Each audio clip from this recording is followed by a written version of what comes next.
Back and bigger than ever, it's the unofficial 40 from Soonerscoop.com. Now, here's the entire Sooner Scoop crew. Carey, Josh, Eddie, and Bob. All right, we are back. It is time for another unofficial 40 podcast with the Soonerscoop.com crew. And, well, we're not all here. We're a little spread out today. Josh is on a romantic anniversary vacation, I believe, somewhere. Eddie seems to know more information than the rest of us on that. I just thought he told us. I thought he went down somewhere near water. I mean, obviously, we know that. Is he somewhere he could be kidnapped or held for ransom? Because I don't want to pay a ransom. I got too much other stuff going on. Well, we do negotiate with terrorists, so maybe we could, work a deal. Maybe we could just let you have a discussion about Tower 7 with them, and then we'd all be friends. Well, it was a building, and that's why it's so interesting. It wasn't a tower. Okay. Anyway, George... One that the government brought down, but other than that... George Stoya is here as well, and Bob is out this week. Bob posted about it on the website. His wife had a procedure this week, so we're letting him have some time with her, just to hopefully Brittany get well. Best wishes to you. I think everything went really well, and it sounds like... just need some rest and some healing time, and so Bob is doing that. But in the meantime, the three of us, Eddie, George, Carey, Murdoch, we will be here to talk about all kinds of crazy shit probably throughout this next hour or so. But spring football is going on, and I really don't have... I mean, like, the Thunder's got the play-in game tonight. Huge game. So... I know Easter weekend. Did you guys have a good Easter weekend? Great. Did you go to Mass? I did go to Mass. Mm-hmm. It was record time in terms of long. Like, it was an hour and 15 minutes long, and it was Isn't that brutal. how all Masses are? No. They're usually you're 50 minutes. Yeah, 50 minutes. 50. This guy, he gave the longest homily. Was he like a guest? No, he was. Apparently, preacher, he's the guy there now. I mean, I should not be saying this because my dad's going to be like, we're friends with the priest, But it felt really, really long, and it was packed, but it was good. Just say, Dad, I let you have your priest, and let me have the ability to watch Spotlight every once in a while. Exactly. Yeah, I do love that movie. You and I talked about that. I think it's one of the best journalism movies ever made. Not great for Catholicism, though. No, not neither in Maryland right now either. Eddie, what is it like going to confession? Feels good. Feels good. Why didn't you ask me if I went to Mass? Did you go to Mass? Turn me up a little bit. Yeah, I can do that. All right, we're better. Well, we didn't make it this year, so the Masters. The Masters was Edward II and Karen. No comment. We won't sell them out. The Masters was on, so we had to watch. Okay. We had to get up and sense. watch the finish of the third round, and then obviously into the fourth round of the Masters. So it was Masters Sunday. And you had to be able to do all 27 Masters podcasts that you did after it was over. It was just a couple. What'd you make of the slow play? It's ridiculous. I've never been a slow golfer though either. So I like to get up and just hit the ball and we move. Mm-hmm. Not much of standing around. So it doesn't really make a bunch of sense to me. Patrick Cantley's kind of I guess somewhat known for it. He gets away with it because he's top 10 player in the world, but Sam Bennett was the one that was, I think, holding everybody up. Even they were Bennett was holding up Cantley, and then Cantley was holding up the final group. So it's all right. I was happy to see John Rahm win. Good to see Brooks Koepka back in contention. It was good Masters. Classic Aggies, holding everybody up. By the way, I did get to kind of go to my own confession. I know what you Catholics go through after yesterday. Went to see the doctor. I had to admit all the bad stuff that I do. I had to flush it out of my system. It kind of felt good. That's why we go to confession. Mm-hmm. Well, that's what I'm saying. I get why you do confession now. Yeah. Well, now, granted, it's been many, many years since I went to my last confession, but yeah. Yeah, the difference is they tell you to do 10 Hail Marys at confession, and then the doctor tells you, says, stop eating Taco Bell. Yeah, and you do the same. Actually, at my age, he just prescribes you a lot of medicine. Yeah. I haven't been to the doctor that's big pharma. in a long time. Hey, if it makes me better, I'm all for Big Pharma. All right? At my age, Big Pharma is just a part of your life. That's what America is right now. I mean, you've been a part of Big Pharma recently. Sure. Yeah, I think it's made you better. No, there are reasons that you have to use it. You're now svelte. Well, trying to be. I need to get back on the diet is what I need to do, but I just keep looking for reasons not to. I think we'll do that here in the next couple weeks. I think Carey is off a lot of things for a while at least until the 6 weeks that I have to go back. So, but you just want to be able to make progress and show them that you've made progress, and then you go back to what you were doing. Right. When they say, okay, we'll see you in 12 months or 10 months or whatever, that's when you fall back into the trap. I can go back into being pre-diabetes after my levels fall. Right. Yeah. I want to hear about the cheesesteak you had from Vans. Oh, it was fantastic. And I feel so bad now that, I got the results this morning. But the Oklahoma cheesesteak from Vans, I highly recommend it. It was just like melty, hoagie, beefy goodness. I love Vans. You know what? So I might go over there. Wait, what is it now? It's the Oklahoma cheesesteak. It's chopped brisket with provolone in a hoagie roll. When you sent that last night and I said gross, I thought it said like cheesecake. So I was like, why would they put a cheesecake on a cheesesteak? And it really kind of effed with my brain. So that makes a lot more sense. And I retract my statement, and I will be trying it. Really disappointed that you said gross. I will be trying it. And they wrap it up like they do like a proper cheesesteak, like it's in the wrapping, so you have to like unwrap it to eat it. Here's the important question, though. What kind of cheese are we using? Provolone. I could do that. It works really well with the brisket straight, but now you have to dab the sauce as you eat it. That's fine. I mean, I guess you could pour it if you wanted to, but to me, that's a waste of sauce. You don't get as much sauce that way. Did you ever go to Philly? Have either of you been to Philly? I've never been to Philly proper. No. We went up there for a bachelor party one year, and we did the run of the mill. We went to the two places that are next door to each other, and then there's another one, Geno's and Dave's something, and then anyways, they're just okay. Really? Like I think they're good. Don't get me wrong, but. Like, could you get a Philly quality cheesesteak in other parts of the country? I don't know about that. I heard the best Philly cheesesteak is actually in Pittsburgh. Ooh. That's what I've heard. Isn't Pittsburgh more about pierogies, though? I have no idea. I've never had one in Pittsburgh, but that's what I've heard. I mean, everybody goes to the tourist trap. What is it? Primanti Brothers? Primanti Brothers, yeah. I'm not a fan. Well, I think it is good. It's unique. I wouldn't necessarily eat that every day, though. It's good to say you've been. Yeah. When we went this past year, we went on Friday night before the game, and the whole beat went and everything. And it was good. It just it kind of is what it is. I am going to miss places like that.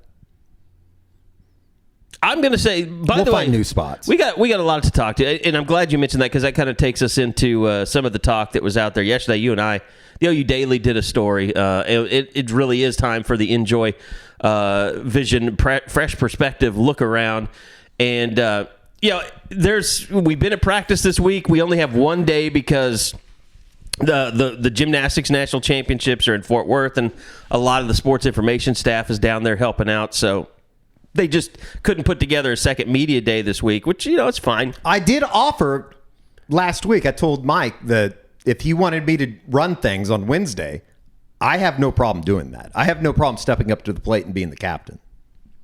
I mean, I'll say this right now. I think you should be trusted to do. I would trust you to do such things. I mean, he respectfully declined. Yeah. Well, I mean, you have a reputation that you yourself kind of put out there that's not reality. So I can see why he wouldn't want you in charge. Hey, man, DG's giving me hugs after practice, okay? We would be trying to sell merch, though. Like, we'd open up for the fans and, have an autograph day, like a spur-of-the-moment autograph day. Things have changed. Things have changed over here. Get him some NIL money while we were at it. Right. No, but we went out to practice, and to me, for me, it was kind of a different practice. I hung out over by the defensive lineman a lot more, basically because I was trying to get pictures of the wide receivers, but they continued doing, kickoff coverage and punt coverage. And I was like, I'm never going to get a good shot of receivers. And then, so I stayed over there just waiting for the defensive linemen to start doing stuff. And it's one of those things, like you go through recruiting and you see names and you see heights and weights. But when you see a kid out on the practice field like Derek LeBlanc, you're just like, holy hell, that's a big dude. Yeah, Derek LeBlanc looks really good. And I mean, we haven't seen him really in live. We did get to watch some live practice the other day, which was awesome. Legitimately the first time I've ever seen the red zone stuff there. Offense and defense line up at a practice and actually like go at each other. Yeah. Yeah. In since 10 or like 11 W years. drill. I mean, W drill. Right. Like outside of that, like but actual football though.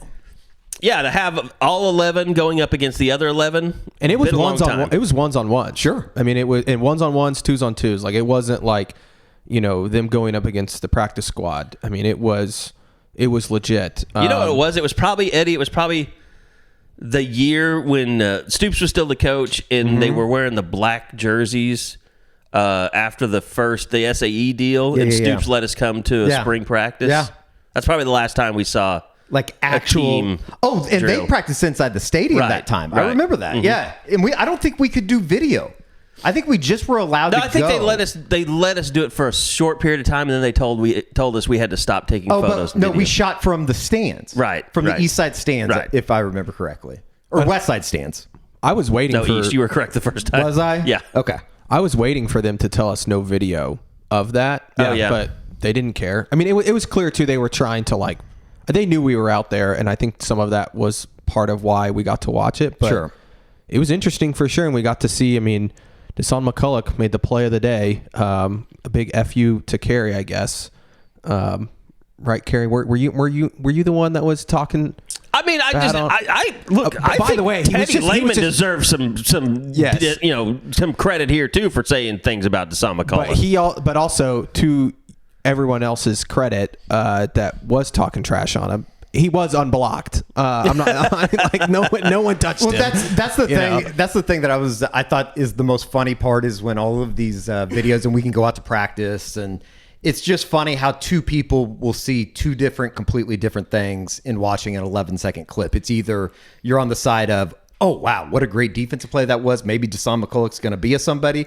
Or the other person that goes, he was unblocked. Why is there no communication? Well, and I will say this, too. It was part of my kind of, I don't know, opinion was formed when I saw, I think it was Josh Calloway's video, where he was like very complimentary. And I watched it and I was like, ooh, that looks kind of awkward. It was like, he doesn't look real. But, I was sitting there watching the linebacker drills Monday, and he went through them, and he seemed, I mean, it wasn't like I was like blown away or anything, but it didn't seem awkward to me going through the drills, because I think he and Justin Harrington were like back to back, and they both looked pretty good. Well, I think the thing with him is, and we'll get to see maybe a little bit in the spring game, but obviously not till next fall, is they're going to use him, I think, differently than what people anticipate. Like, he's not going to be a guy that I think you're going to see covering a lot of guys in the slot. Like, that's going to be Justin Harrington, or you bring in a third safety or something like that. Like, he's going to be a guy on that play. He's going to be up on the line, and he's going to be rushing to make a play in the backfield,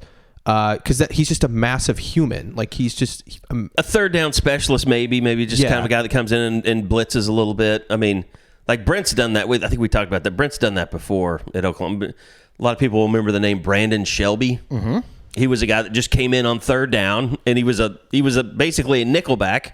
I think he'll be more than just a third down guy. No, but I mean, McCullough is a big dude. Right. I mean, like tall, lanky. And that's why, like, when you go out there and you see him, or you see Rondell Bothroyd, or you see Trace Ford, it is very apparent. Like, in people that I've talked to that have gone to practice here during the spring, it's like they very much look the part.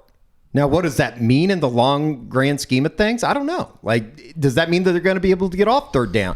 Yeah, Danny Stutzman looked the part last year, but sure.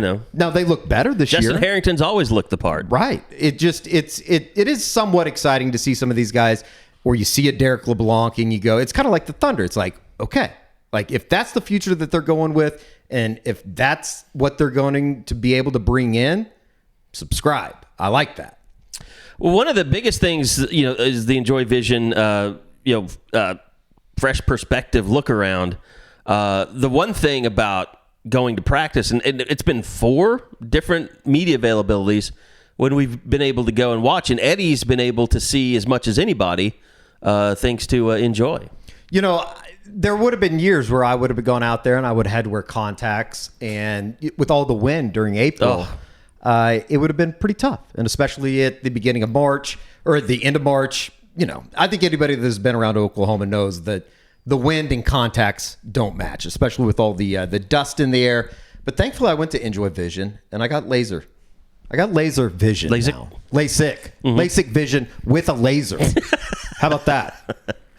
And it's one of the best places in Oklahoma City for multiple reasons. Not only because it's a very easy process, but because they use a combination of mind-blowing technology, experienced eyeball surgeons, and exceptional patient care, which was life-changing for me. So if you're thinking about getting better vision, if you're thinking about not being a blind Helen Keller for the longest of time, why don't you hit up Enjoy? EnjoyWithMe.com. That is NJOY withme.com, promo code U40. They're giving $400 off to anybody that is interested in LASIK. Enjoy Vision. This is where you LASIK.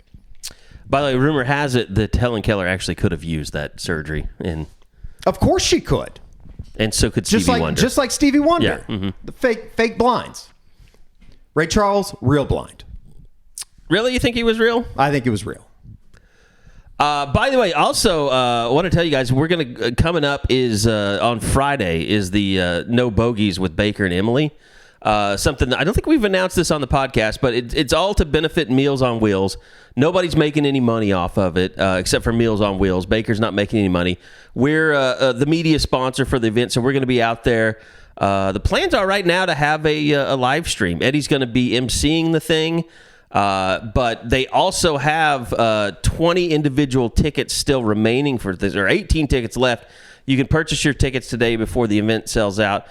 For more information, go to mealsonwheelsnorman.com if you want to purchase your tickets for this event, and you'll be able to rub some shoulders with Baker Mayfield out at Topgolf at OKC. And it's the Friday before the spring game, right? Friday before the spring game from noon to 3. Right. So, yeah, if you're coming into town, staying in Oklahoma City, that's the place for you.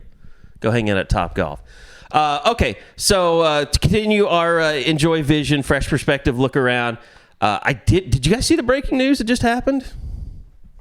Jenny Baranczyk savagely stealing an Oklahoma State player out of the portal. Well, yeah, I mean, yes, I did see that.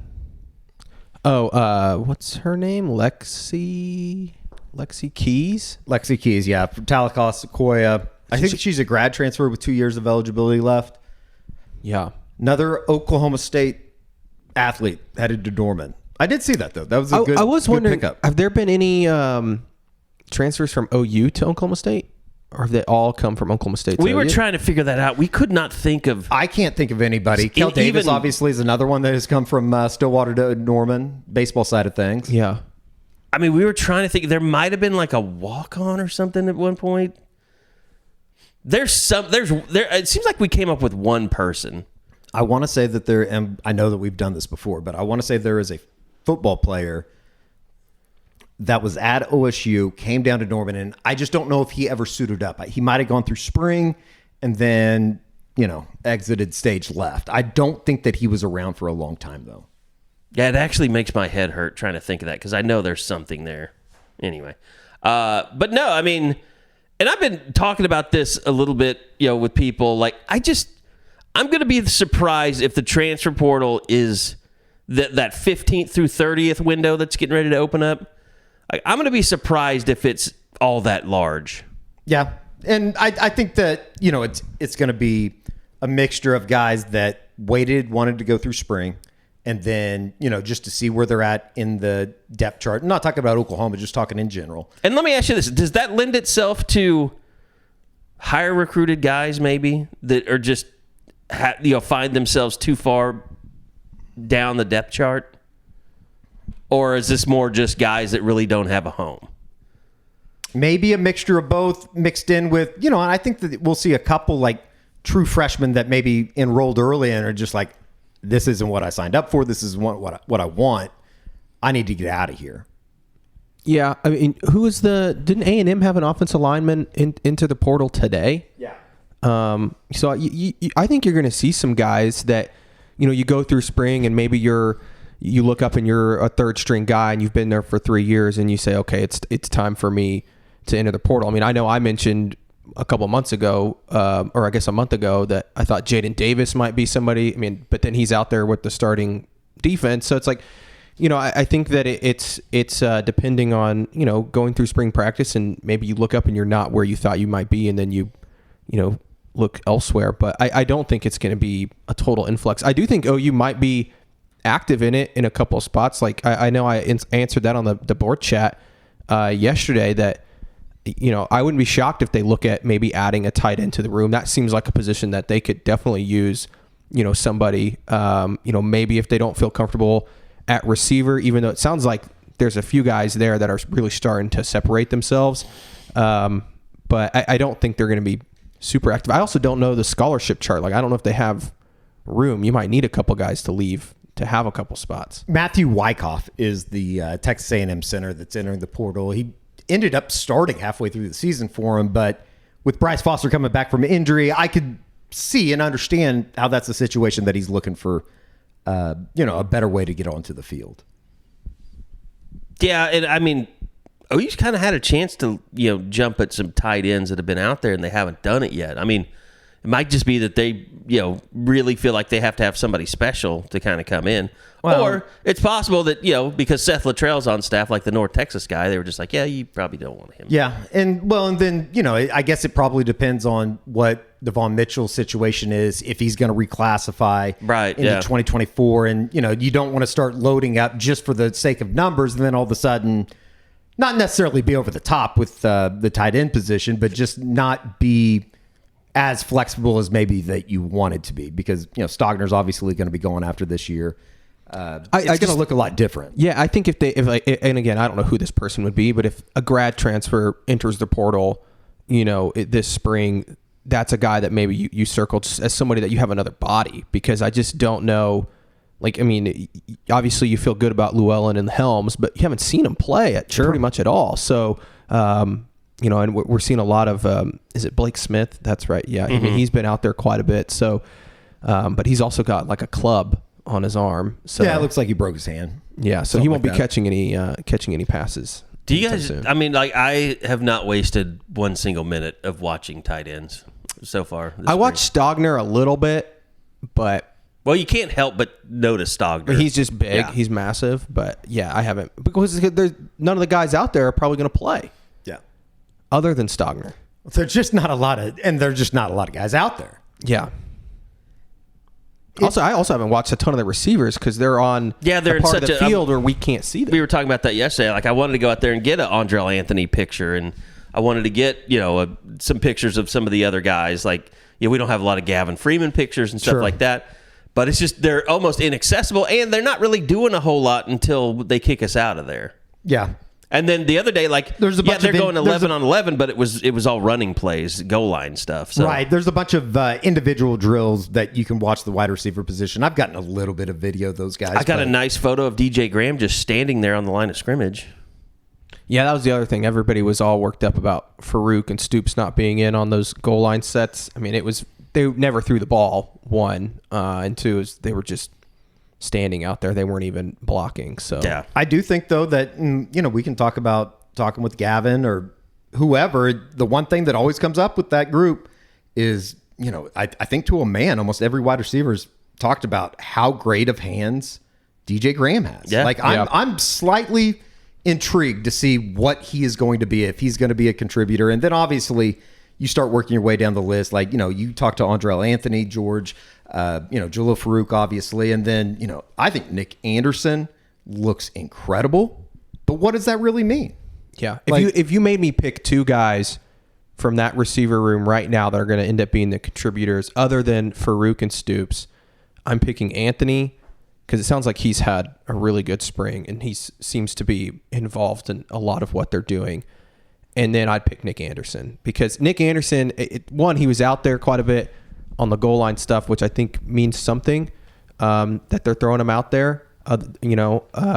and then he just looks amazing. Like he looks like, I guess amazing's a strong term, but like he looks like a guy that if he can kind of fill out that frame, like he's got the right frame to be a really good player. And he just looks healthy. Like I know last year, I don't think he was healthy the entire season. So he's a guy that if you made me pick one of the young freshmen, I think he's out there. I also heard good things about Bunkley Shelton. So I think that they've got a kind of a group that they think can step in and can contribute. LV Bunkley Shelton was one of those guys that just kind of got lost in the mix. Yeah, he really did. Like he didn't. If you would have pointed out his number at any point in the season and said, "Who is that?" I would have had no idea on multiple occasions. Yeah. And then obviously, what are you going to get from Petaway when he comes in? What are you going to get from Keon Brown? And George, I think, one of the things that, everyone is obsessed with is Jaden Gibson, because last spring he had the big, 80-yard touchdown pass from Micah Bowens or whatever. Yep. And so everyone saw that and they're like, whoa, let's see more of that. And then they never saw any of that. And it was partly, I think, just how he was doing in practice, like not earning more opportunities to be out on the field. And then the bowl game comes around. He doesn't play yet. Anderson does and Bunkley Shelton does. And it seemed like everybody played. So, I'm really curious. Like, you talk about portal guys. Like, I think Jaden Gibson could be a guy if the spring doesn't go well or he feels like he's still not getting, any love from the coaches. And who knows what Emmett Jones and how much he's going to. I mean, that's the other thing. Like, what a good time to have a bunch of young receivers bringing in a guy like Emmett Jones, because everybody has a new lease on life. Yeah, and to me, he's a relationship guy. He's a relationship builder. And he not only is a relationship builder, but it sounds like he's a developer of wide receivers. So I don't get there quite yet. I'd give him still another year in talking about Jaden Gibson as far as let's see what he can do once the season you talk starts. about Nick Anderson, and physically, they both look great. I mean, but I'm saying Jaden Gibson has not, it's going to take him a while. I mean, he was really skinny. He was really skinny as opposed to, and Nick Anderson was skinny to a certain extent. I don't know. I almost think that Jaden Gibson's one of those guys too that is a little bit like Deshaun McCulloch in that I think they're bigger than people think, if that makes sense. Well, it's kind of like D.D. Westbrook. Like D.D. Westbrook had incredible strength, and he was a little guy. You remember that play at West Virginia in the snow when guys were hanging on his arms, and he just get out of here and just goes 80 yards. I think the other thing too, and you mentioned Emmett Jones. Last year, it felt like watching the games that they just didn't trust other guys. They didn't. Well, they didn't play anybody else. And I don't think that's going to be the case, at least early in the season. I think Emmett Jones is going to give guys an opportunity. That's why, a Jaden Gibson, I don't think he'll hit the portal because he's at some point they're going to throw him out there and he's going to get a ball thrown his way, and it's going to be make a play or you're not going to get to play. And so I don't think it's going to be a situation, even Farouk, for instance. I'm not saying Farouk's going to get benched. I think he's going to be their go-to guy next year. But if he doesn't produce, they'll take him out. He's not a guy. He's not like Marvin Mims, who's been the go-to guy for years. I think that there's an open door at receiver that they're going to rotate a lot of guys. I think we're going to see that in the spring game, and then I think we're also going to see it in fall camp. And then I think even to start the season, you're going to see, maybe 6 different guys getting some reps out there. And just see who's going to make a play. I mean, there's a lot of variety in that wide receiver room, just like there's a lot of variety at primeshrimp.com. Go to primeshrimp.com, PRIMESR. No, I'm not going to spell the shrimp. PRIME shrimp.com. Your order of $50 or more will get you 25% off using that promo code U40. So, I mean, they've got all different varieties for you guys out there. Like if you're more of the Cajun crowd, they've got the Louisiana shrimp boil or their signature season. If you like a little bit more Italian or a little bit more home cooking, the garlic herb butter is right there for the taking. Also, the New Orleans style barbecue shrimp, their newest. But all these packages come single. You just drop them into boiling water in less than 10 minutes. You've got restaurant quality food sitting right there at home. Save yourself those DoorDash or those Grubhub fees and go to primeshrimp.com and they will ship it right to your door. And they do a great job packaging it. So keto-friendly, gluten-friendly, paleo-friendly, Whole30-friendly. whatever you're looking for, they've got it for you. And healthy eating, which is after my trip to the doctor, I need more prime shrimp in my life for certain. So go check it out, primeshrimp.com. $50 or more in orders will get you 25% off if you use that promo code U40. Primeshrimp.com. Great friends of the program. I want to hear somebody that it was unsolicited too, as far as that just. I was talking to somebody that had been to practice and basically said that he thought that he has heard and then he saw with his own eyes who's had a really good spring. Is it offense or defense? Offense. And maybe this is going to be, I don't know, maybe I'm giving it away. It's going to be pretty obvious once I say it. Is it Gavin Freeman? I've heard he's had a really good spring. Jackson Arnold? Dylan Gabriel.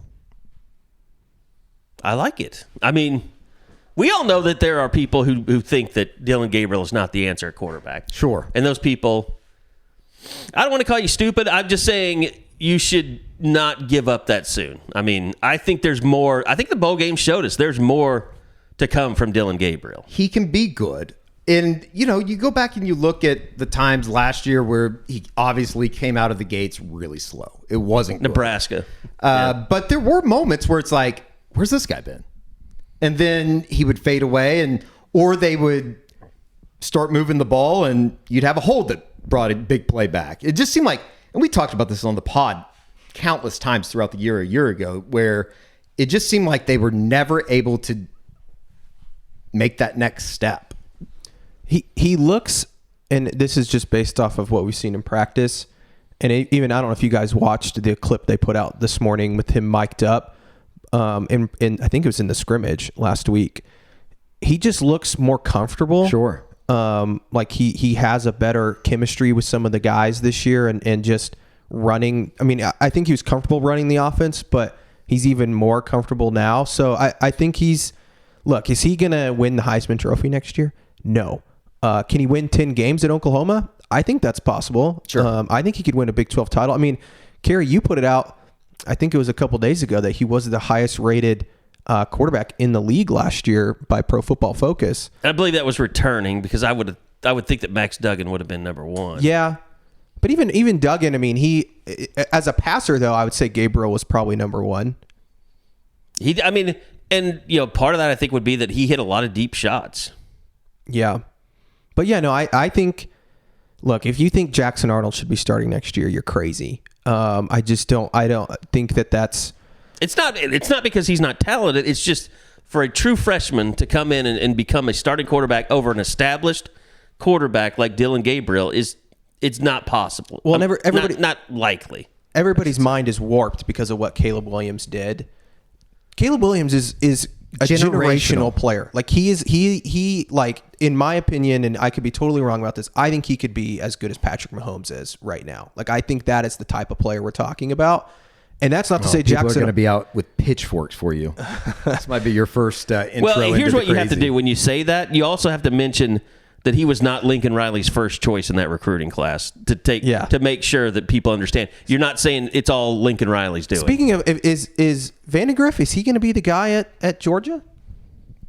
I saw him talking to the media a couple weeks ago, and I went, oh yeah, I forgot he's even still over there. I mean, I don't even know. I'm guessing they have a quarterback competition. Yeah. I don't know. Anyways, what I'm saying though, that doesn't mean Jackson Arnold isn't going to be great someday. No, yeah. I get what you're. I think most like-minded people get what you're saying. Right. Like there is a pathway where you go, yeah, Dylan Gabriel can be really good next year. That doesn't mean that Jackson Arnold can't be better in the future and then maybe compete for a Heisman Trophy or something like that on down the road. And I think there's real benefit to having to sit a year and learn from a guy like Dylan and learn an offense that seems like everybody is saying is super complex to learn. I mean, even Jackson said that he, his head was spinning a little bit with trying to learn this. So I think there's benefits to that. Well, it also doesn't mean that, God forbid something happens to Dylan Gabriel in game number 3. That doesn't mean that I don't feel comfortable throwing Jackson Arnold out there. I think that's a situation where you go, yep. A lot better than Davis Bevel. That's what you want. You want him to win that. That should be your goal, is Jackson Arnold is good enough to win that backup job, because as we saw last year, the rest of the people in that room just aren't good enough. I guess it's probably easy to sit here and say this, but the more and more you get away from the 6 and 7 season that was, it just like so many factors that went into that, obviously. But by the way, I have to say, I don't agree with Josh. I do not want to do a Doom pod this year, coming off a 6 and 7 season. Oh, well, we might have. I mean, it might not be a Doom pod, though. It might be a reality pod. I'm down for a Doom pod. I'll be as negative as the Doom pod came on a 9 and 2 season, though. Yeah, and that was fun. But that was also, Lincoln Riley had hurt us in a certain way, personally and professionally. Yes, it is. The one thing that you look at Gabriel though a year ago, and Carey, I think you asked him this in one of the first times, and maybe the first time that we talked to him all spring, was just how far he felt as if he thought. Eddie's dying here. Get a doctor. I thought I was going to be able to do it. You still. All right, I'm better. Peter Bretter. I'm better. You basically asked him if last year was almost too much. And I thought he's not going to come out and say it. It's one of those like, what's he supposed to say there? But I do think that there was a little bit of that out there, that stepping into that role, it's a lot. Yeah, just going from UCF to Oklahoma is not so much a competition change. It's just, it is a culture change. It is not understanding how big that role is to be the starting quarterback at Oklahoma, especially following Baker and Kyler and Jalen and Caleb. Like, you are one of the state's most prominent figures. Everyone looks at you as basically a superstar. Yeah. And holds you to that standard. And I think he was caught a little off guard by that. And obviously, there was a lot of factors that led into them just not being as good offensively, when in comparison to a lot of other schools, it's like they were still pretty damn good. I would love to know, George, like, just to follow Dylan around for a day, just to have him go to Walmart or Target or whatever, just to see how many people come up to him in public. Yeah, I mean, I would assume it's quite a bit in Norman, because like you said, he's such a big figure. Have you guys seen he's been taking all of his teammates? It looks like each position group has taken a turn, and he takes them out to dinner. Yeah, they go to. Well, I almost don't want to say but they go to the Hal Smith joints, right? Yeah, they hit up the ranch. I think everybody knows. They've seen the pictures. They take pictures he's out taking front. them to the ranch, huh? Yeah. And it's pricey. I think his receivers this week is what I saw on That's Instagram. one of the things that I think that he did, even going back in, organizing the retreat that they went on a year ago. I think that's stuff that he feels very comfortable doing. And I think that's kind of why he ingratiated himself to a lot of guys almost immediately when he came to campus. So we do like a ranch NIL deal for position groups? I've actually never been there. Oh, you're missing out. I've heard it's awesome. I've just never been. We'll go sometime. Yeah, you and me. Yeah, we'll go downtown. I don't even know where it's at. It's right below where the Oklahoman used to be. That building right there. That's not the ranch. Oh, I'm thinking of Mahogany. Yeah. Never mind. Mahogany is good. I've been to Mahogany. There's a ranch down here, and then there's a ranch off of Hefner Parkway in Britain. Yeah, it's up on Britain. It's good, though. I will tell you, when I it's go the out original. When I go out with Eddie around town in Oklahoma City, that's like celebrity status. Well, and as it should be. I had another encounter. This is so bad because I just went to the doctor yesterday. At the liquor store, the guy behind the counter, he's like, "Hey, nice hat." I was wearing my U40 hat, and I said, "Oh, thanks, man. You listen to the pod?" He's like, "Yeah, you're Ethan Downs' pod, right? Or that's Ethan Downs' pod, right?" I was like, "No," and I was like, "No, it's the Sooner Scoop pod." He's like, "Oh, is that Eddie's pod?" And I was like, "Yeah, it's Eddie's pod." That's right. Well, I placed these people around town to make me feel better. Although I felt bad for you because after talking to this person, he's really trying hard to get an item autographed by Sam Bradford. That's why he likes you. That is constant in your life, I bet, for a long time. There's been a subject in my DMs on Instagram that continues to ask, and I'm just not going to, we're not going to be doing that. That's okay. I like him. He said he invited you to his fraternity house to throw the football around, too. Oh, no, that might be a separate guy. Okay. There was a guy that came by. I almost did. If anybody ever wants to play catch, come by the I think he ran into you on campus. And you ran into 3 pieces of pecan the other day on campus. I did. How cool was that? I thought that was cool. That made my day. Chance Cosby. We need to get him on the pod for That'd be awesome. Now that you guys are buddies on Instagram. Yeah, we need to go out to Scottsdale. We need to go out and I'm down. Play a away game out there. You can go golfing, and I'll cook with him. That's fine. I want to get on the flat top, make some onion burgers. Absolutely. I want him to make. Have you guys seen the queso he made that one time? He made the Mon queso. That's what I want. Queso. Yeah, that's what I actually put cream cheese in my queso for the first time last week, and it was good. Now that's something you probably shouldn't tell the doctor. I told him everything. I was like, I eat terrible. I drink too much. I sleep like 4 hours a night, and he was like, "Yeah, that's not good. You need." It's all adding up, sir. While you're here. The blood work definitely showed. Like, yeah, you're living on a wing and a prayer right now. There's gonna have to be some changes around here. So no, back to spring football. I mean, I thought yesterday or Monday, just getting to talk to Todd Bates for the first time, and I mean, what a guy to talk to, Todd Bates. I mean, every time you come away talking to him, and he has a lot to say, and he doesn't mind going over his entire room and giving praise to guys that deserve praise. But I mean, I think the Jonah Laulu move is probably the most, the biggest potential impact on that room at the defensive tackle position.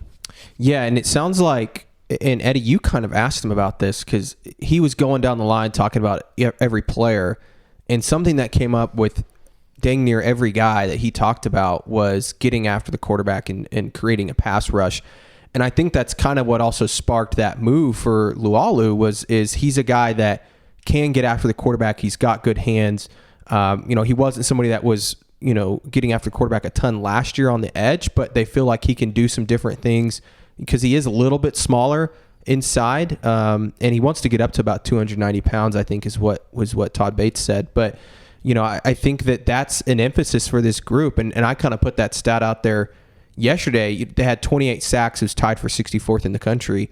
A Brent Venables defense has only done that twice in his career. 2006 with OU, I think they had 24 in 2006, and then they had 28 last year. At Clemson, they never had less than 34. I mean, they were hitting 40s every single year at Clemson, which was some of the best in the country. And of course, they had more talent there at Clemson up front.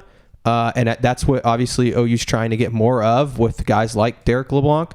But that's getting after the quarterback is clearly an emphasis for this group this year. Because I thought they were pretty good in the run game at times last year. I thought Jordan Kelly, Isaiah Coe, Jalen Redmond even were pretty good, in the run game. But it felt like an eternity that quarterbacks got back there in the backfield. Yeah, and I think one of many gems that Todd Bates had on Monday, the quote about, I feel like I teach them how to basically defend the run, but rushing the passer is a gift from God, I think is what it said.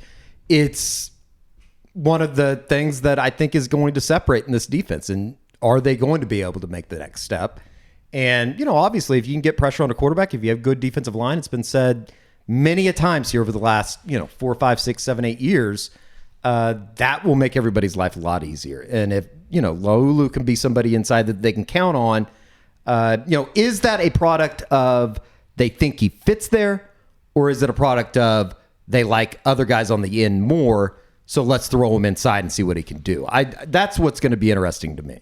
I think it's a combination of both, because I do think that they like the guys they got out there on the edge, and you talk about Bothroyd. He's a guy that I think is going to start for them day one. I think that he's a guy that obviously got after the quarterback at Wake Forest. And then, I think that, they're high on a Trace Ford. He's a guy that could be a pass rusher. We're getting Mail guy, you can come on the pod if you want. Another invitation. What do you think of, I don't even know, Ethan Downs? Even though we haven't heard, that's one guy, that's one name. I don't know about you guys. I've just not heard a lot about Ethan Downs. Now, you asked me the other day, like, was he at practice today? Yeah. And I was like, yeah, he was out there. Him, Reggie Grimes, I haven't heard a ton of. Like, I think they're really high on some of these guys that they brought in, whether it be, a guy like Adebare, who I don't know how much he'll play. He looks incredible out there, but I have no idea if he'll play a ton early in the season next year. Bothroyd, they really like. I think Trace Ford, you're going to see in third downs. Like, I think he's a guy that can get after the passer. And then R. Mason Thomas. I just think that they like the guys they have on the edge. And whereas in the middle, I don't know if they know exactly what they have other than, Jordan Kelly and Isaiah Coe have been around forever. So, but yeah, I think that, getting after the passer is something that is definitely an emphasis for this group. It's the biggest unknown, I think, in this, camp, that what there really is and what they can count on next year. Well, and I think you look at the other positions, and in my opinion, it's safe to say, okay, they got better in the secondary, right, at safety. I think they got better at linebacker. Corner, I would say they've gotten better. They have more depth there.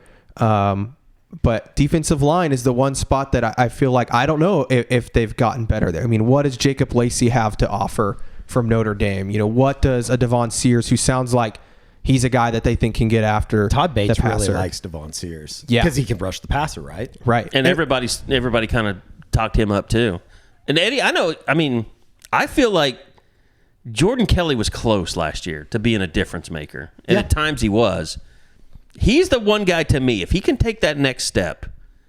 And, OU's kind of been a victim of all these schools like Kansas State that's had these super seniors and all this stuff. Yep. Like, he could be that guy for OU. Like, that he's been here so long that he finally is too good to be held down. I was looking through our old GIFs I was looking for the Joe Mixon play earlier before we started. And I got halfway through like 2017 and there's a GIF that I have of Jordan Kelly and I was like, oh my God, he's been here for forever, it seems like. I think he's the oldest player on the roster. Is he? I was trying to figure that out the other day. I want to say he's the oldest guy on the roster. Eventually, don't you just, and I'm not saying that like this is going to be the difference in if this defensive line is good or not, but I would think at some point you get some type of points just for longevity, right? You learn a little bit from being around the block 4, 5, 6 years. Well, and you look at his stats at the end of the season. I think he did. What game did he have 2 sacks? Because he finished the season with 3 sacks. I want to say he had one game where he had 2 sacks. I know that he had one against Baylor. Hold on, I'm pulling up his game log. This is exciting stuff. He is one of those guys, though, that if they obviously don't have Oklahoma State. He had 2 sacks. He had 2 in Oklahoma State. Yep. Okay. He's they don't have anybody that's going to be a top, a first round draft pick. They don't have a Perry on Winfrey, and I don't know if they have a Jalen Redmond right now, but they do have some guys that if they can just be a good unit and everybody contributes, maybe they can be pretty good up front. Well, and I think, and Todd Bates talked about this a little bit yesterday or Monday too. If they're better on the edge, which they were just not good on the edge last year. In fact, I think that was maybe their worst position group was the edge last year. It's going to help those interior guys so much because teams were crashing down on those guys because they knew that, an Ethan Downs or Reggie Grimes wasn't getting after the quarterback efficiently late in the year. So I think that having more guys out there on the edge that can, beat a guy one-on-one or hold the edge, in a read option situation is going to be super helpful. But yeah. I again, like one of the areas that you look at the most that it's easy. I know George and I were both standing over there trying not to get killed with the linebackers group, but yeah, I'm sitting here. I'm going through trying to find a Kendall Dolby picture, but just seeing some of the stuff that we were looking at on Monday. I'm still really intrigued by Kobe McKenzie and Kip Lewis. Yeah, I think I put it on the board chat too that I think by the Texas game, Kobe McKenzie could be the starting middle linebacker with Danny Stutzman instead of Jaron Kanak. And I think Kanak's going to be a great player, and I think he'll start the season. But I wouldn't be shocked if they're rotating those two guys and Kobe comes in and makes a few more plays. Eddie, you're looking at me like I'm crazy. I mean, you just must not go to the church. You're obviously going to too much mass, because if you're not going to Church of Canik, I don't know what else to tell you. Yeah, I mean, look, I think Jaron looks great. He does. I just think, but it's a good problem to have. This is a situation that. When's the last time at Oklahoma you could talk about having multiple linebackers that you feel comfortable with out there? In general, talking about the linebacker position. Like, I'm still interested to see what Shane Whiter can do coming off injury. Whitter. He needs to make more tackles before I get his name right. But yeah, no, I think, and everything I've heard is Kobe's had a great spring. Yeah, he looks great. So, they've got options there. And I thought Danny, I don't know if I put the clip out, but the first play of that goal line situation, he came up and made the tackle. And that's stuff that you didn't always see last year, or you whiffed on a couple plays. Now, I wouldn't go watch the mic'd up version of Dylan Gabriel, because Tawi Walker just ran over Canik and Billy Bowman on does he? On a 50-yard touchdown run. Yeah. Okay. That's what Tawi Walker does, though. I mean, he's built to go straight forward. And he's got a purpose. I mean, I think DeMarco Murray's he's pretty high on Tawi Walker. There's so many of those guys in the running back room, and I know we talked about this last week, that you could make an argument, and I'd go, yeah, I could see him getting some carries this year. Outside of Javonte Barnes, outside of Gavin Sawchuk, like Caleb Hicks, he's looked good in some instances. I think Walker does serve some type of purpose. I don't know what that is. I don't know if you're turning around and giving him the ball on 3rd and 1. Well, I think the reason too, and I don't want to stop the Tawi Walker hype train, but I think a big reason why he's getting a lot of the reps in practice right now is Javonte Barnes is hurt. Right. You've got to put Marcus Major in bubble wrap because he's always hurt. And so they're probably not giving him a ton of reps just because they kind of know what they have in him. And then you have Gavin Sawchuk, who you just don't want to get hurt because you've already lost a guy. So I'm sure, Tawi, we're going to see a lot of Tawi Walker, I bet, in the spring game. But it's an interesting group because I think we've talked about it several times. Who's going to be the guy that becomes the go-to? Because I think you'll see several of those guys play quite a bit early in the year. But then eventually they need to have somebody in the fourth quarter when you're trying to kill some clock, which Oklahoma's not good at killing clock. But they don't believe in that. Yeah. When you get to that point, who's going to be your Trey Sermon, like he was in 2018, or even last year Eric Gray became their workhorse when things weren't going right. I don't know who that's. My bet is on Gavin Sawchuk, but I really don't know who it's going to be. Better hold on to the ball. Yep. I mean, it's a limited sample size of what we've seen from Sawchuk, but him putting the ball on the ground in the Cheez-It Bowl, that was the difference in the game. Yeah. Or one of the differences. All right. Well, I want to tell you guys about Dead Soxy, DEADSOXY.com. Great sponsor of the pod. And use that promo code SCOOP. You get 25% off your entire order. And they've got great stuff. I mean, we all wear it. We've all talked about it a lot. Beautiful weather out now. Just screaming no-shows, especially if you want to get out there on the golf course and get those legs. It's a white man leg competition right now out there at practice for everybody that's wearing shorts for the first time.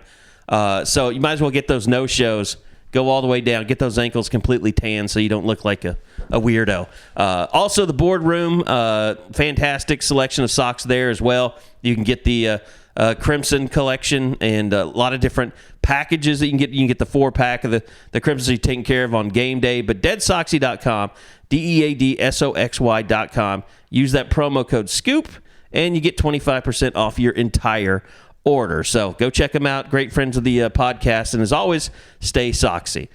Josh is out on vacation, so not a lot of recruiting.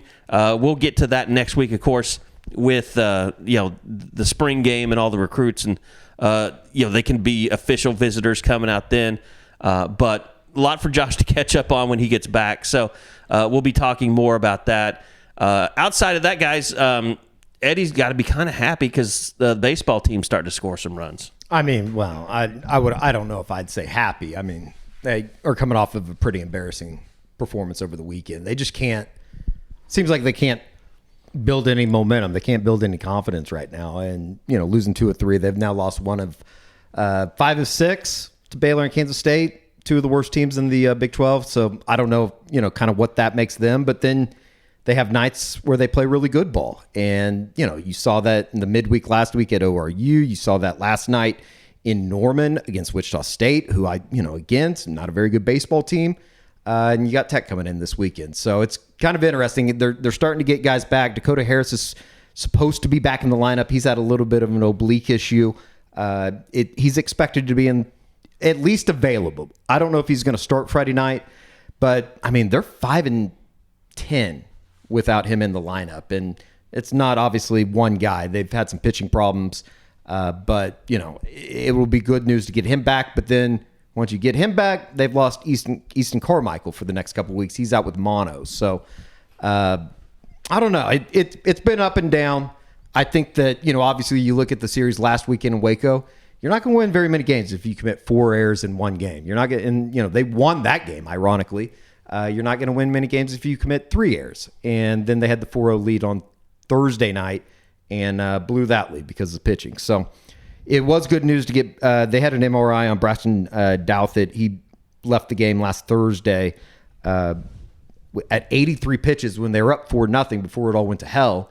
But the MRI came back. He's all good, and he should be starting on Friday night against Texas Tech. So big series in Norman coming up this weekend. Obviously, weather should be pretty good, and we shall see. I don't know. I really don't know what to think of them. They're kind of just mediocre right now. Eddie, have you ever had mono? No, I'm not soft. I had mono in college. It's the worst. Kissing on all these people up in Norman? Oh, yeah. That's what was going on.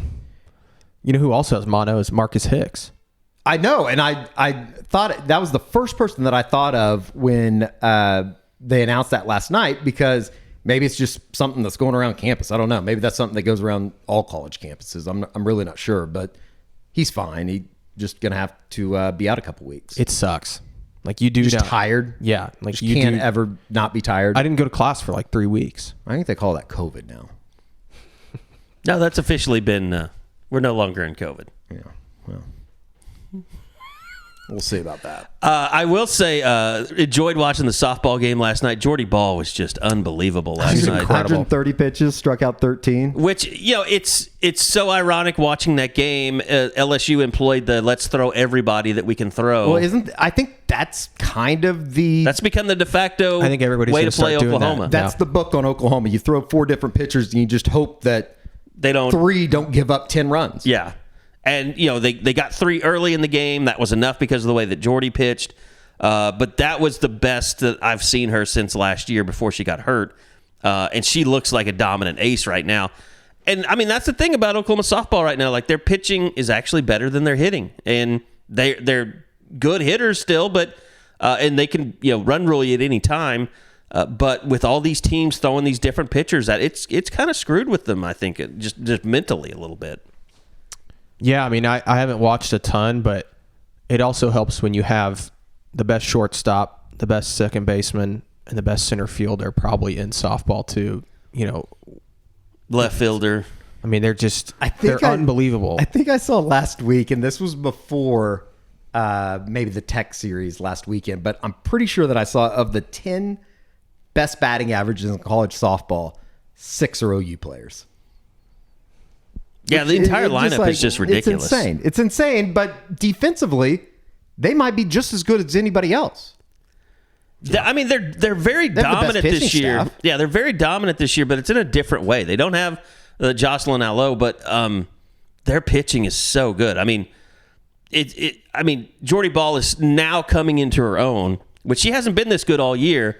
But then you got Alex Storako, who's kind of been a little bit, you could say she's kind of been their ace until Jordy's got back into form and started throwing over the plate. Been really Nicole good. May's been awesome. That's the thing.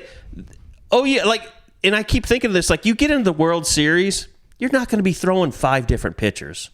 You're going to have aces. You're going to have people that you're back and you're going to go to war with them. And, you look at Texas, in the one game they almost won, their pitcher pretty much pitched that whole game and kind of kept OU at bay. So that's the only person that's done that, really, just as a singular entity throughout the last month, it seems. Did you see the stat, OU is outscoring opponents in the second inning 88-1 this year.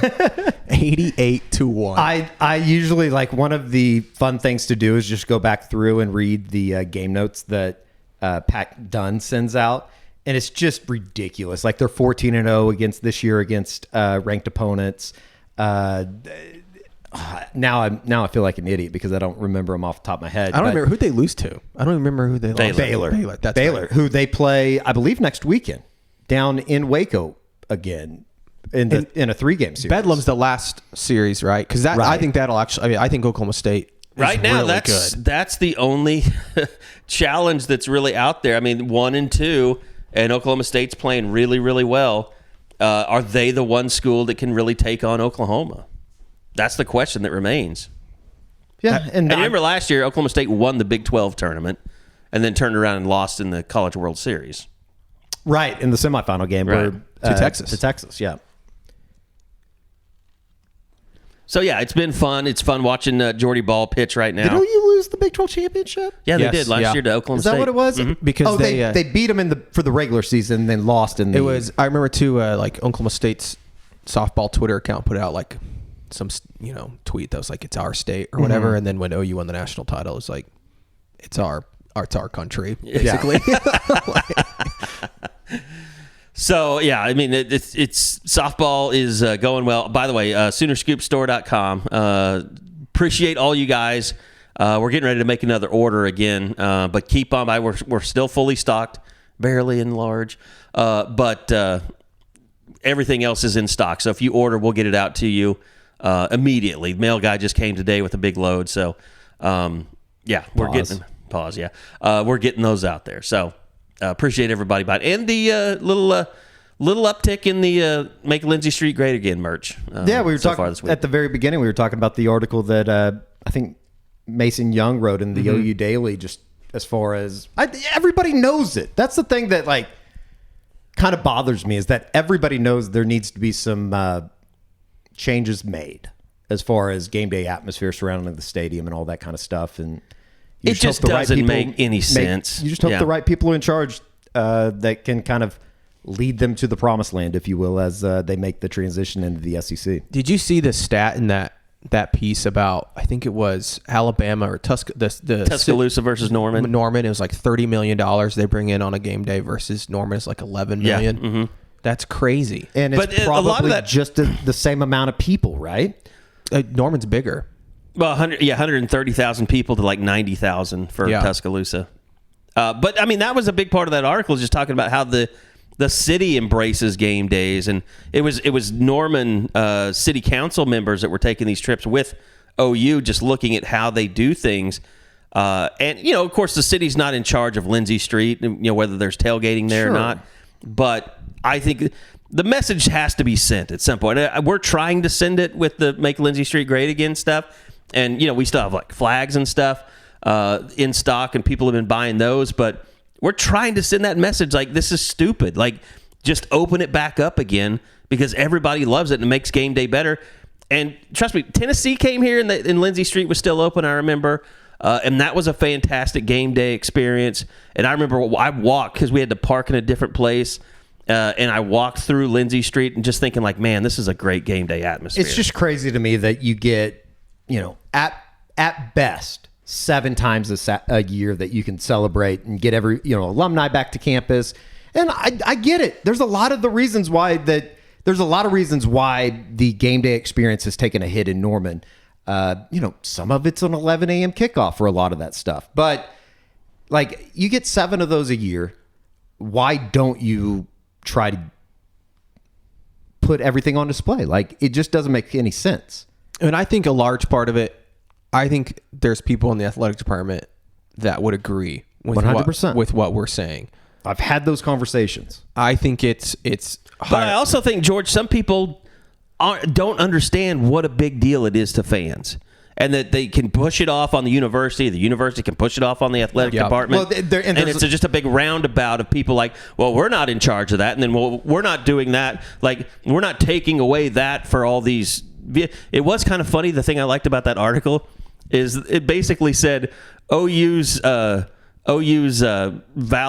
tailgate thing is like puny in comparison to other places in the SEC. Like, what do they compare it to? Like, this is like a master's tent, hospitality suite versus, a guy out in the yard with a tent.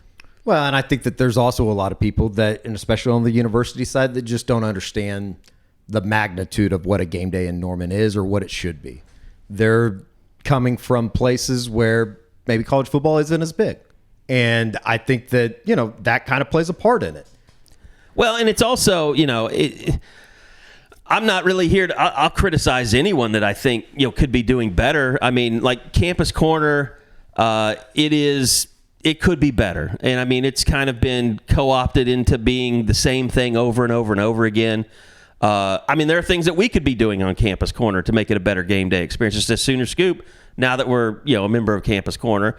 But, like, setting the tents out and doing radio shows, like, right there outside of the stadium, that does nothing, I don't think. I mean, nobody's gathering around like that's Lee Corso in town or anything like that. It's just a see and be seen kind of thing. And I think the food trucks have been nice, but you just have a bunch of people gathering to get food. I mean, I don't know if that's... It's a nice ad, but there can be more. Yeah. And, like, even right here on Campus Corner, you can't take a... I think it's Bud Light or Budweiser Budweiser, yeah. that has bought the rights to it or whatever. Right, they pay like $60,000. You can't walk through that area with a Coors Light. Right. That's insane. I didn't know that. No, you can't sell, like, everything that is being sold has to be Budweiser products, but Campus Corner it's basically hush money. I mean, they take a cut, like $60,000 is what I'd been told. It's because people are padding their pockets and they don't give a damn. Yeah. They don't care about the experience. It's about their money and not the experience of game day. In a dream world, what would the tailgating scene look like? Would you just open up all of campus? Free for all. Here's what I think. I think this parking lot right here needs to be a big ass stage where somebody is doing some type of broadcast or event or emceeing something where you have people that you pay to come in and, maybe it's an Adrian Peterson or a Jason White or, certainly not going to be Baker or Kyler with them playing in the NFL right now. But, you make it a big deal. I mean, hell, we'll do it. I mean, we could, bring players in after the game, just wheel them over here in golf carts and bring them up to the stage and pay them NIL money and all that. So I think that's all stuff that you could look at and do, and just off the top of my head would be a good idea. That'd be awesome. Well, there's so much stuff that can be done, but having big screen TVs over here playing the game so people aren't just going to the stadium. They're here, having a good time, drinking beer, eating food, food trucks, all that. The fucking old people that run Campus Corner won't be making any money off of it, so they don't want to see it happen. Just like the apartment stuff that they wanted to build 10 years ago over here. They didn't want the McCaslin Church to people not be able to see the top of the tower. Who gives a f***? Well, I mean, I'll say this. I think, like David Box, who is our landlord, I think they're all for making Campus Corner a great game day experience. But the people that really hold weight in what I would say is the decision making, they don't want to see anything change. Well, there's and we can just wait it out and let them die. There's like a Campus Corner, I don't know, board or something that makes all these decisions. No, there are. What can and can't be done. It's just like you said, the parking lot over here got knocked down. There's there's like the land across from us. Like somebody wants like almost $3 million for it. But like they can't decide what that use should be. Should it be apartments? Should it be retail? Like they're fighting on that stuff. So yeah, a lot of it. That's just over here at Campus Corner. It's all over. I mean, people have to realize things have to change, right?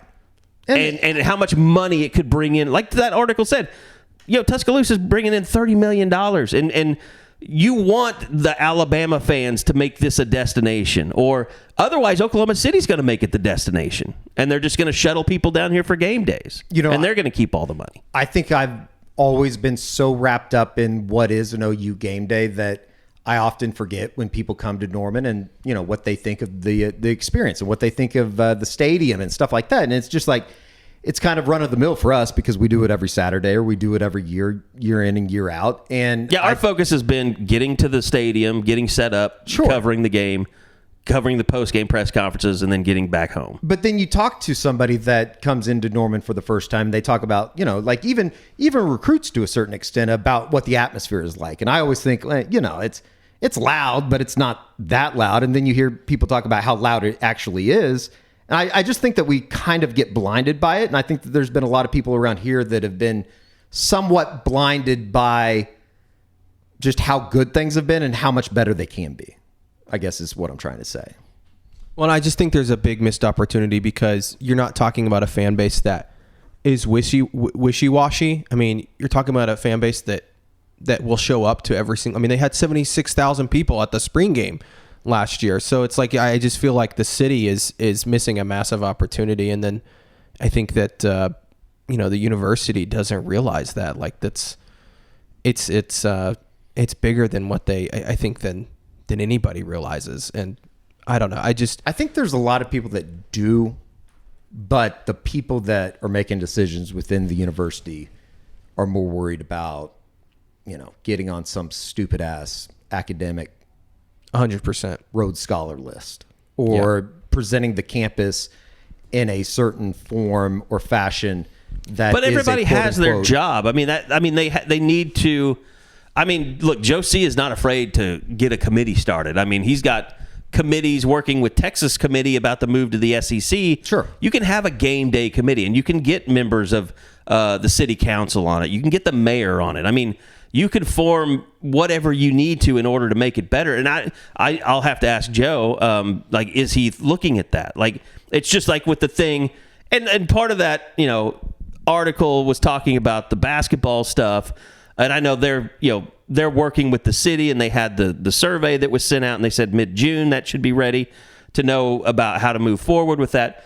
But that's kind of, I mean, they've done that for that, so why can't they do that for Campus Corner? I think that's something they should definitely do. Yeah. Well, and that kind of gets into the, just the Campus Corner stuff in general. And this is, at the sake of being a complete olds, it's a far cry from what it was when I was in school. It's different from what it was when you were in school, George. It's not the same. Bring back Brothers. Bring back 747. It is kind of interesting to me that there aren't a whole lot of bars just in general. And I to a certain extent, that's a little bit sad. I don't think that it's the end all be all. I don't think that like every student that walks into the stadium needs to be stumbling in drunk, but that's part of a college experience. And if you're afraid that that's going to rub somebody the wrong way, or somebody's going to be on a college visit and that's going to defer them from going to your school, well, sorry, that you're probably not too worried about competing in the SEC. And that obviously doesn't mean the football side of things. It's so everybody in the SEC just has a bunch of dumb students. Yes. Because game day chases them away. Is that the thinking? I think so. But there's also something to that in the sense that I think there are kids out there, and this is what the university should realize. There are kids out there that are not athletes that just want to go to an SEC school. Or just have go to a place that's known for having great game day environments. Exactly. I know a lot of people that live like out west, and their kids were looking at like Florida and Alabama to go to school. And they could go anywhere. They could try and get into a really hard school, but they just wanted to go to college, have a great experience, have fun, join a sorority, whatever. Like, these were girls that I'm talking about. And they wanted to go to SEC schools because they were known for having really good social environments around game days. Well, has the university talked about getting the enrollment up? Isn't that something that's been discussed? Like, the enrollment's going to go up when they make this move, I think. And they want it to go up because that means you're getting more students, you're getting more money, things like that. So I don't know if they realize that's something that is going to happen, and that kids are going to be picking schools based on stuff like that. I mean, I can't think that Joe Harris is ignorant of that. I don't think he is. I don't think he is either. I don't think he is. There's a lot more people on quote unquote our side of this than there are on the opposite. I feel like. Yeah, I mean, it might be kind of the same thing as Campus Corner. There might just be some old fogies that just want it to be. I mean, let's be honest. I think there's a lot of people within the city of Norman that just don't want to see a whole lot change. And to a certain extent, I think that that's a little bit of Oklahoma just in general. Like, change is hard to accept, but you're going to have to at some point go through it, or you're going to be left behind. Yeah. Well, and trust me, when people start going to the SEC and seeing it for themselves, it's going to be versus what they see on Campus Corner. I've said it multiple times, and I'm going to continue to say it, that I think that for the most part, there's a lot of people that are very committed to the move to the SEC and what the future of this, athletic program and what the school should and can be. I think that there's a good segment of people that are just a little naive. They think they're big OU fans, and they rightfully so are, but it's just a different world you're about to step in. And that's not just football. That's basketball, baseball. Like, look at the baseball attendance at SEC weekends. Yeah, it's crazy. We're talking 15,000 people at Arkansas games, Mississippi State games. And if they're good, they'll come. I get that. But you also look at some of the schools that aren't as good, and they're still packing those places out. And it's every sport. Those people are rabid. I was surprised LSU's softball facility was so pedestrian last night. What do you mean? It's just small. In the SEC, you think everything's just massive and crazy. 3,800, I think, is what they got in there last night. Supposedly it's a really good atmosphere. I'm sure there's a lot of that. Why do we need to pay for the girls to have a better stadium? Yeah, but they do it. To hurt the football stadium. But they do it. And they do it without thinking twice. By the way, I don't know. We haven't had a discussion in a while on the pod about NIL. And, George, I don't think I've ever really asked you kind of your thoughts on just overall what you think of how things are going these days, or how much it matters. Or, I mean, like, I saw the news about the Cavender twins. Like, they're just leaving basketball to go start a company. Like, for them, they've just made so much money off their name, image, and likeness. They're just like, we don't even need basketball. Whereas I think like a Caitlin Clark and an Angel Reese, I mean, they need to be stars of their sport to make all the money. Caleb Williams needs to be a star of his sport to make all the money. But these are outliers to me. I mean, they're the top 1% or whatever you want to call it. Like, not everybody is going to experience NIL the same way these people are. But I'm just curious kind of how you feel about it. It's not something that I remember coming up with play. It's almost kind of taboo, it seems like, to ask the players about NIL when you're doing media. But I don't know. How do you feel about the way things are going with NIL? And do you I don't know. Is there anything that you think is negative about it? Well, that's a pretty big, wide open question. That's good. We haven't talked about this stuff. I don't really know how you feel about it. I think right now there's not enough. I wouldn't say rules or regulations, because I don't think it needs to be like totally regulated. But like, I just feel like there's not a ton of direction. And we've talked a little bit about the collectives here and how there's several of them. I think eventually it's going to have to go through the universities, and you're kind of seeing, like, I think Alabama was one of the first ones that's like, hey, donate to this NIL collective because we're going to help control it. And that's where we want it to go. I think that's what needs to happen. I'll say this too. I think if you had stayed another year in Denver, I think you could have been sucked back into kind of like Aaron Suttles was to some type of a NIL program. Like, not that you would have done it, but that someone would have asked you to do it. Yeah, and I would love to be involved, and that's why this opportunity was also really exciting, because you talked about doing NIL stuff, and that's one thing that I think a lot of players and a lot of media companies aren't really doing right now, is getting players involved in some sort of media NIL. I mean, we're seeing a couple of guys, like who are the guys on OU that have the podcast that it's Nick Anderson and Caden Helms. Caden Helms, yeah. I think that's a really smart business investment. Well, and Jeremiah Hall and Braden Willis were the first to kind of do it. Right, but did they have an NIL deal to do it? Yeah, they were. It was through an NIL, yeah, because they got Caleb Williams on there. He was the first they were the first people to have Caleb Williams on right. for an interview, and I remember OU Sports Information was not too happy about it.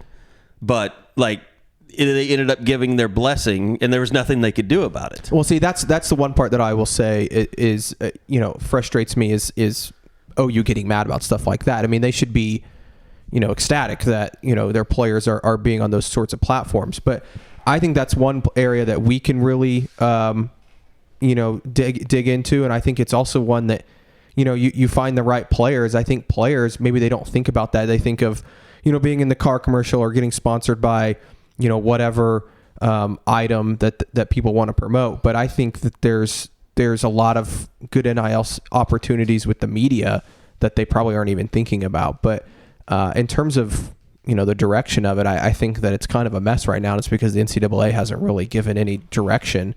And I think eventually the schools are going to have to kind of take over that. And I've even heard through people at OU, they're going to start teaching a class this summer that is going to be teaching them about how to best utilize NIL. And basically, if you're an incoming freshman on the football team, you're going to be in this class and you're going to learn about all the different ways to use NIL and who to talk to, who not to talk to, how to, handle your finances and things like that. And I think that'll be super beneficial because I think a lot of guys come in, they don't really know, how to talk to the collectives, how to talk to, people like us if we are interested in something like that. Do you need an agent? Do you need a marketing person? Those sorts of things that, kids that age, they're 18, they don't have any idea. So I think the more direction you can have with it, the better off you're going to be. It is interesting. It's like, we've got the softball thing and we're keeping that money in its own little pot. But it's like I've reached out to softball players and have heard crickets from everyone. Like what you're saying is they don't know who's legit, who's not. Like I think all those collectives came in at the beginning, and I think they didn't pay people what they promised, and they took money from fans, and like they said it was for doing Zooms, and then they just never did them. Or like I remember the Theo Wease T-shirt, like he transferred, and people were still like, "When am I getting my Theo Wease jersey?" There's so many things that came in, and I remember talking to Gabe Eichert, who was doing the Strengthening Oklahoma thing, and he said one of the players were like, "Please don't close this down. You're the only one who is paying us, that promised to pay us." So I think a lot of those guys are gun shy for good reason. Yeah, it's almost like they need like a how-to guide, like a pamphlet that's like you could like. If Sooner Scoop reaches out to you, they are going to actually pay you, that kind of thing. I just think that there's so many kids that don't really understand it, or you've got, like the Barstool thing that they reach out to every single kid, but they're not getting paid through Barstool's not paying any of those kids. It's those sorts of things that I just don't think kids are aware of, the benefits and the actual people that are trying to help them. So well, the other part of it too is like even the ones that are legitimate, like there's nothing behind those. It's almost just like a money transfer. They're doing like the autograph signings before the basketball games and stuff like that, but outside of that, like there's no office here where kids can go and see who reps them and talk to their management and okay, I'm doing this social media post for this person. Or to me, I don't know all the inside. It's like you said, the oversight is important because I don't think anybody knows what any of these things do. They keep like One Oklahoma and Crimson Cream announce people as being part of their collective, but what are they doing? Yeah, and in terms of like you mentioned earlier, like does it have any effect on even like recruiting? I think most kids realize, and most kids' parents realize that like. Unless you're a 5-star kid and you're the David Hicks of the world, like I don't think NIL is coming into like some 3-star, 4-star kids not going like, well, I'm going to go here because they're promising more NIL. Maybe I'm wrong about that, but I think it does happen. It has happened, but it's like you said, it's with the really big guns, right. And I think it's happened in the transfer portal as well. Well, yeah, I think Miami and Ruiz, specifically, is definitely happening. But even an example on the other side of that is like Rouse, right? That's the rumor that was out there on him was that became a Nebraska, Oklahoma NIL. Well, apparently Nebraska was offering more money, right? But he ended up choosing Oklahoma because he thought it was a better fit.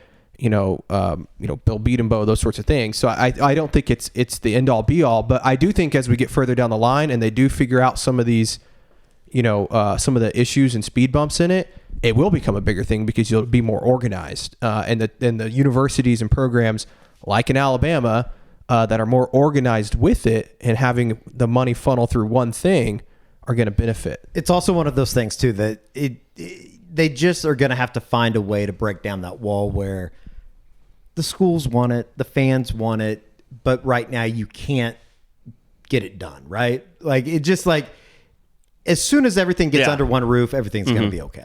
Well, yeah, it's just like what George said. It's like you have to know, like, okay, this place is trusted. Like, and I know if I go there, they're going to pay me real money. They're not going to run around and say you're going to get this. And because I mean, some of these collectives like just shut down. Like TCU had one that just disappeared. Like, and they had taken money from people and all that is, and you're going to see that. And I think you're going to, even though like OU's collectives can't get together, it's probably more likely that one of them's just going to fold. I mean, and just say like, we're not getting anywhere with this. Well, the other thing Oklahoma doesn't have going for them right now is that they can't put any of, well, I don't know if they still can't, but wasn't it a big issue? They couldn't put any of their logos and things like that on a lot of the NIL stuff, that's a major issue. Like they need to figure that out. Yeah. There's a lot of stuff but they're going to hold on to that until, that's their way of saying you need to be doing it through us instead of somebody else. And we'll let you use it. Like the SEC, I think Alabama lets the kids use their logos. Do they? In NIL stuff, but then you have to pay something to the university. Which makes sense. I mean, but then again, it also doesn't make sense because it's a public school that it is like it got to me. It kind of got to the point where it's like, and the reason I brought it up today is because we haven't brought it up in a while. But I think people just hear it and they just in one ear out the other because it's so confusing. I mean, it's even confusing to me. Yeah. I mean, I don't fully comprehend what's going on. It'd be good to like sit down with Joe and just have like an open conversation about the issues and. At the end of the day, I think for the majority of the fan base, I don't know about majority, but a good percentage of the fan base, they don't care. They just want to know, are we competing with everyone else? Are we competing and why aren't we getting the 5-star kid? That's all they care about. And so far, all they really care about is football for the majority. Sure. And so when they see top 5 class, they're like, okay, well, we're doing the stuff that we need to be doing. Right. Or you have another segment of the fan base that looks at the top 5 class and those and says, "Well, this isn't good enough."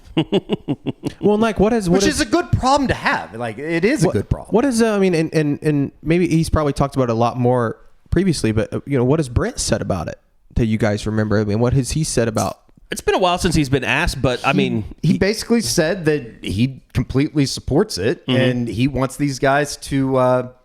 Just basically make the right decisions, I think, paraphrasing. But I don't think that he ever like necessarily went one way or the other on it. Yeah, I mean, he's in support of it. Yeah, he just, I would love to like just hear his answer when he walks into name whatever recruit's house and they say, okay, Brent, we love what you're pitching. Yeah, how far down the line do you get before they say, how much are we going to get? Yeah, what's the NIL situation? Yeah. Like, I'd love to hear his answer. Well, he has said that, like, if someone's more concerned about NIL than they are being a part of the program and developing and becoming an NFL player, like, he doesn't want them. Like, if the first thing they ask about is NIL, he's out, basically. Unless it's the number 2 player in the country. And I'm not pointing fingers at anybody. I'm just saying, like, unless it's a 5-star defensive tackle that can make a difference from day one. There's what he says, right? And there is reality. And if it's that guy, that might be the first thing that you're talking about when you go into that living room with mom and dad. Right. But if it's the 3-star kid down the street, you're like, know your role. Yeah. Know your role. Know your worth. Know your role. Know who you're talking to. And I think the thing that we have noticed about NIL, Eddie, to me, that it's gotten less public. Like, I think the Nico Iamaleava guy, whatever, like when that stuff came out, everybody was like, we need to shut the up about deals. Well, and I think that, at the end of the day, I think that there is going to be a point, whether it's already happened or whether it's going to be on down the road where all this money is I'm not going to say it's going to dry up because I don't think that's the case, but I think, the Texas A&M and Miami's of the world, it's going to be really interesting when that money stops coming because there's no return on the investment. You're not getting any return. Yeah.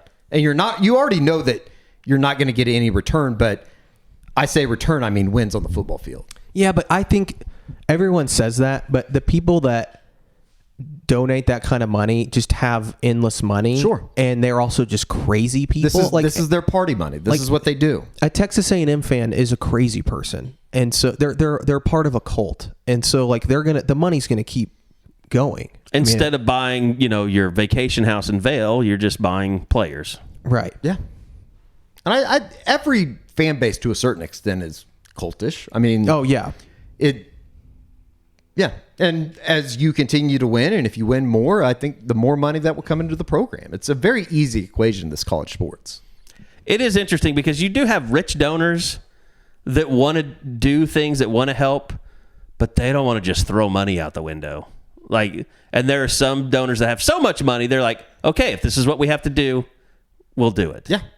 No, but you're right, though. At some point, even the richest OU donors, that this is just pocket change to them, they're going to be like, well, it's not working. Like, we're giving it to the wrong place if it's not working, or or we're giving it to the coaches are the wrong coaches that are misusing our money or whatever. Winning cures all.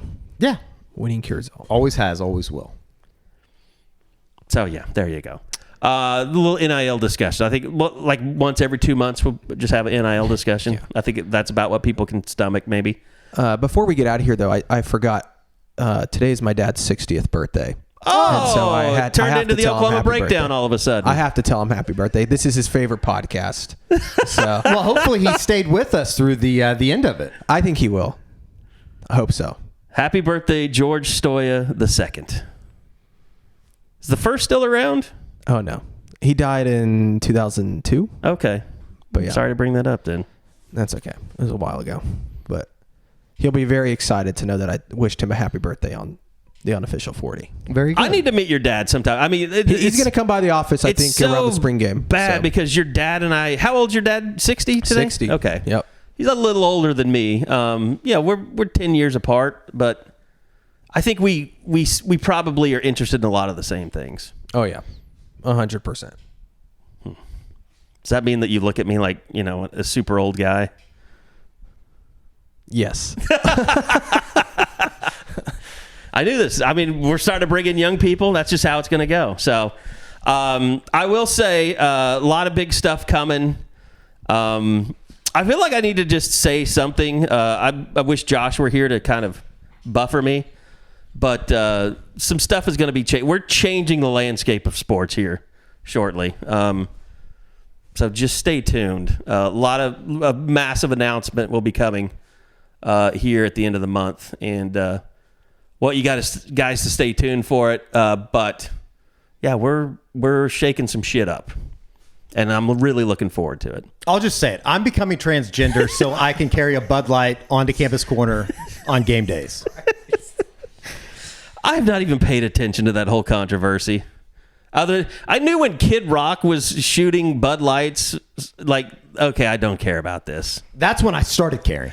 That's when I was like, okay, this is something I need to know about. I mean, sorry, Major Ed. I'm not, trying to talk shit on your boy, but come on.